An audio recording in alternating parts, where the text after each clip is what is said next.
B-Lab East Africa, which is the branch of B-Lab that we represent, is a company that supports and promotes people who use their business as a force for good.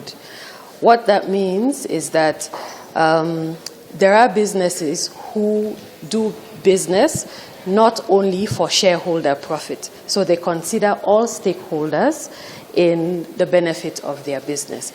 It takes one person to start this change. So in these businesses, we have businesses dealing with the environment, the ones that are combating climate change. Look at the winning company today evening. They are working in Kakamega, in Western Province. Who would have known this company exists if it wasn't for B-Lab? And look at the force of good they've been in that region. Look at what they do. In today's world, you need to look at a triple bottom approach. So profit is important, but people and planet is also important. So if you're not looking after the people and the planet, your profit is not sustainable.